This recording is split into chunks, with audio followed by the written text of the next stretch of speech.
দিলীপ কুমার সরকার। ধন্যবাদ। আমি আমি পুরো বিষয়টা নিয়ে যে আলোচনা হচ্ছিল সেভাবেই একটু বলতে চাই।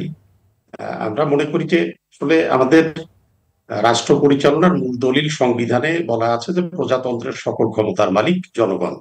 কিন্তু জনগণ সরাসরি রাষ্ট্র পরিচালনা প্রক্রিয়া বা সেবামূলক প্রতিষ্ঠানগুলো পরিচালনা প্রক্রিয়ার সাথে সরাসরি জড়িত থাকেন না। তারা তাদের প্রতিনিধির মাধ্যমে এই কাজটি করে থাকেন। আর প্রতিনিধি বাছাইয়ের প্রক্রিয়াটাই হচ্ছে এই নির্বাচন। এবং তারা যে প্রতিনিধি বাছাই করবে তাদের সামনে যথেষ্ট বিকল্প থাকতে হবে, যার মধ্য থেকে তারা প্রতিনিধি বাছাই করে নেবে। এই নির্বাচনে যে নির্বাচনটা হলো সেই নির্বাচনে আসলে কি হলো? এই নির্বাচনে আইনগতভাবে এই নির্বাচনটা হলো রাজনৈতিক দলভিত্তিক নির্বাচন।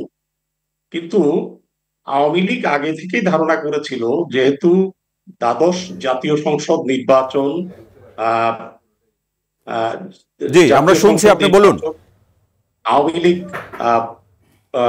বাংলাদেশ জাতীয়তাবাদী দল সহ তার মিত্ররা তারা বর্জন করেছে, অতএব এই নির্বাচনে তারা আসবে না। এটা ধরে নিয়েই কিন্তু আওয়ামী লীগ এই নির্বাচনটা একটা নির্দলীয় অবয়ব দিয়েছে। কারণটা কি? যে বেশি প্রার্থী যাতে হয়, বেশি ভোটার যাতে আসে, বিএনপির যারা নির্বাচনে আগ্রহী তারা যেন স্বতন্ত্রভাবে নির্বাচনে কেউ আসে, এবং নৌকা প্রতীকের বিপক্ষে যেন তৃণমূল পর্যায়ে দলের মধ্যে একটা বড় বিভাজন যাতে না দেখা যায়। এই সব কারণেই তারা এই নির্বাচনটা এভাবে দিয়েছে। আমরা দেখলাম যে ফাইনালি নির্বাচনে এখন পর্যন্ত আমরা জানতে পারিনি যে কত পার্সেন্ট এখানে ভোটাররা এসেছিলেন, তবে নগণ্য সংখ্যক ভোটাররা এখানে এসেছিলেন। আমরা মনে করি এটা মূল কারণটা হলো যে না, সেই নগণ্য সংখ্যাটা কি 30 থেকে 40% হতে পারে কিনা সেটা সেটা এখন পর্যন্ত ইয়ে বলেছে যে 30 থেকে 40।